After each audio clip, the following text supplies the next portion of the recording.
क्या आप जानते हैं समुद्र के किनारे जहां बड़े बड़े जहाज खड़े होते हैं वहां जहाज और दीवार के बीच ऐसे एयरबैग ट्यूब को क्यों लगाया जाता है? और कई बार इनके बीच में कुछ इस तरह के डंपर भी लगाए जाते हैं। चलिए जानते हैं। जब कोई बड़ा जहाज किनारे पर आकर खड़ा होता है तो समुद्र की लहरें इससे बार बार किनारे की तरफ धकेलती रहती है, जिससे जहाज कंक्रीट की दीवार से टकराकर डैमेज होता रहता है और यह टूट भी सकता है और पानी में जाकर इनको रिपेयर करने में काफी ज्यादा खर्च आता है।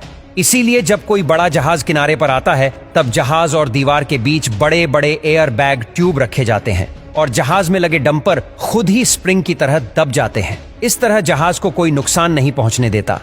क्या आप जानते हैं आजकल मार्बल के पत्थरों को काटने के लिए इतनी बड़ी बड़ी मशीनें आ गई हैं जिनके सामने एक इंसान भी छोटा सा नजर आता है। तो आखिर फैक्ट्री में मार्बल की कटिंग कैसे की जाती है और क्या लगातार बड़े पत्थरों की कटिंग करते रहने से इन मशीनों के ब्लेड घिसते नहीं हैं? बता दें कि हमारे घरों में लगा ग्रेनाइट पत्थर भी इन मशीनों से कटकर ही आता है। एक ग्रेनाइट पत्थर सीधा टाइल्स नहीं बनता है, बल्कि पहले इसको खदानों से बड़े बड़े ब्लॉक्स के रूप में निकाला जाता है। फिर इसको मशीन के अंदर कटिंग करने के लिए भेज दिया जाता है।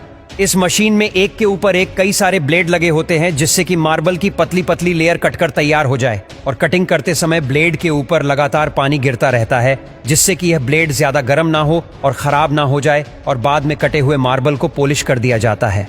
क्या आप जानते हैं दुनिया के 3 सबसे खतरनाक वाटर स्लाइड कौन सी है? ये इतनी खतरनाक है जिसको देखते ही लोग इस पर जाने से मना कर देते हैं। इस लिस्ट में पहले नंबर पर है अमेरिका में मौजूद मेडुसा स्लाइड व्हील।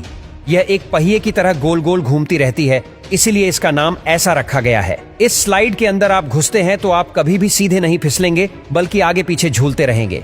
वही स्लाइड से बाहर आने में आपको 1 मिनट 36 सेकंड का टाइम लग जाएगा। दूसरे नंबर पर है mountain side water slide China. Bharat में जो वाटर स्लाइड होती है वो 1 या 2 मंजिल ऊंची होती है। वही चाइना की यह स्लाइड की 14 मंजिला जितनी ऊंची है, जो जमीन पर नहीं बल्कि पहाड़ों की चोटियों पर बनी है। और तो और ये है रेनबो वाटर स्लाइड जो अलग अलग कलर में बनाई गई है। इस स्लाइड में एक बार में 8 लोग फिसल सकते हैं। क्या आप जानते हैं आजकल कई मॉल में ऐसे गेम भी खेले जाते हैं जिसमें इंसान को बहुत सारे खाने पीने के पैकेट से भरे हुए डब्बे में डाला जाता है और आप एक बार में जितनी मर्जी पैकेट को अपने हाथ और पैरों से निकाल सकते हैं। इस खेल में सबसे पहले रस्सी की मदद से आपको 2 से 3 सेकंड के लिए इसमें लटकाया जाएगा, लेकिन इसको करने का सही तरीका आपको पता होगा तो आप ज्यादा से ज्यादा सामान इससे निकाल पाओगे। वहीं अगर आप पहली बार खेलते हैं तो इस बंदे की तरह आपको कुछ ही पैकेट हाथ लगेंगे। ये खेल सबसे ज्यादा चीन के मॉल में देखने को मिलता है, लेकिन अब ये भारत में कई मॉल में भी खेला जाता है। और तो और लंबी दूरी वाली मैराथन रेस में एक इंसान का दौड़ना सबसे खतरनाक काम होता है, क्योंकि दौड़ते दौड़ते ये लोग इतना थक जाते हैं कि इनके पैर भी काम करना बंद कर देते हैं। कई बार तो ये आखिरी लाइन के पास आकर भी गिर जाते हैं।